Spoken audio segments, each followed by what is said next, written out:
Over the past few years of collecting Super Nintendo games, I've played my fair share of awesome games. Games like Mega Man X or Super Mario Kart are popular and widely renowned for excellence. But the focus of today's video will be the more obscure games. These may be good titles no one talks about, underrated games most passed off as average, or even ports of popular games many didn't know existed. In any case, on today's episode of 5 Games, I present 5 Super Nintendo hidden gems.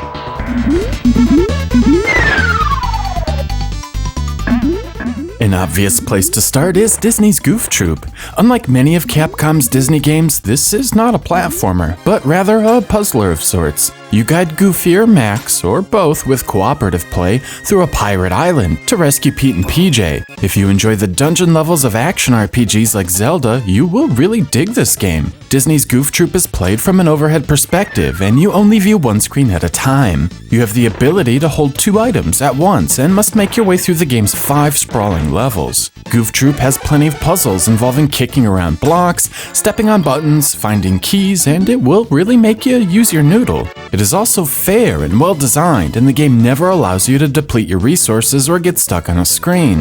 I find the entire experience a lot of fun and was pleasantly surprised the first time I played it. While the gameplay mechanics are top-notch, the music and graphics are not. The visuals lack any real pizzazz or pop, and the limited music gets repetitive quickly. While not action-packed, Goof Troop is still a breath of fresh air, and I highly recommend it.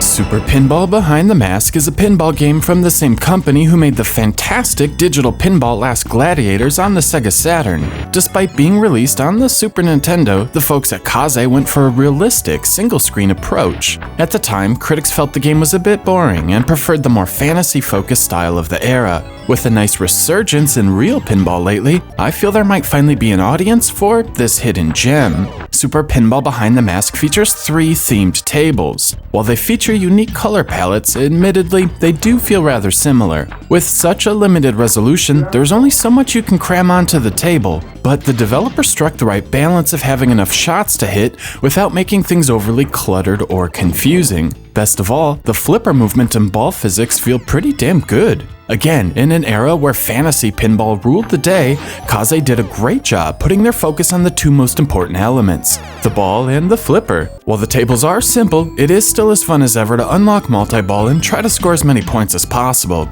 If you're looking for a retro pinball game with a focus on realism, Super Pinball Behind the Mask is where it's at.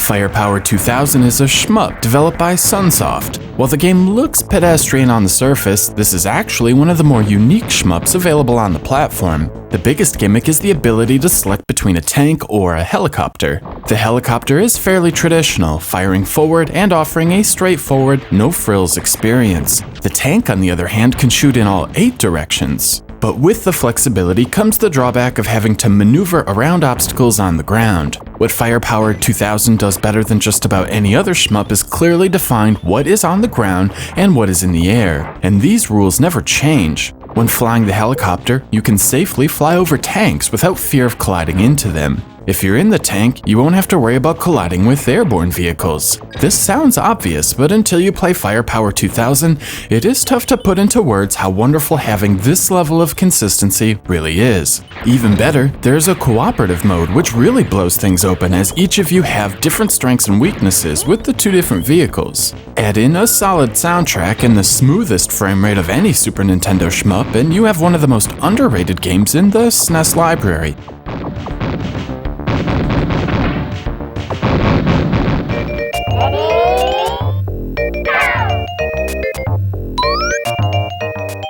While Bust-A-Move is a well-known franchise that has spawned hundreds of sequels and knockoffs, the Super Nintendo version has mostly flown under the radar. This is probably because it was released in 1995, while most gamers were saving their hard-earned cash for the PlayStation or Saturn. The SNES version does offer up a solid version of the puzzle classic. The name of the game is shooting bubbles onto the playfield. When you match 3, the bubbles pop. The goal is to simply pop all of the bubbles before the ceiling reaches the bottom of the screen. The game can be played as a simple puzzle-solving game if you want to take your time and simply clear the stage. Alternatively, the game can be played for points, rewarding your ability to create large chains of bubble popping along with your pace of play. Despite the concept being simple, the 99 levels have plenty of variety, from extremely dense to sparse levels, practically gifting you massive scoring bonuses, and everything in between. Bust a Move is a deceptively simple game, but once you start to understand the nuances of the scoring, and understand when and why the ceiling will drop, the game can get rather deep. About the only issue with the SNES version is the music doesn't get faster as the level progresses. Other than that, Bust a Move on the Super Nintendo is a fantastic version of the game, and totally worth a look.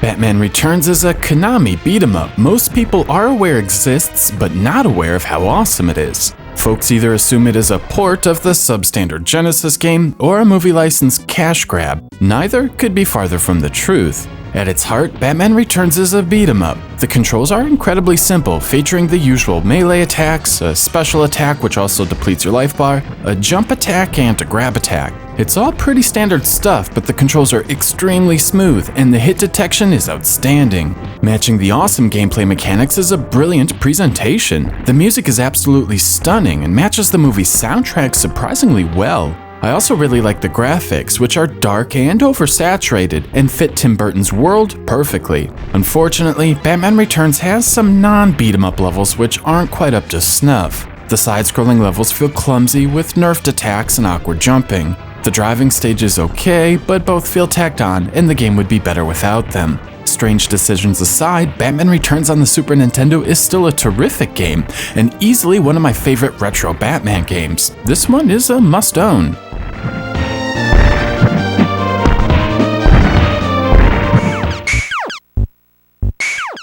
So there you have it, 5 hidden gems for the Super Nintendo. Now, as there were over 700 games released for the SNES, I'm sure there are plenty more titles that don't get their proper recognition, so be sure to leave a comment and let me know some of your favorites.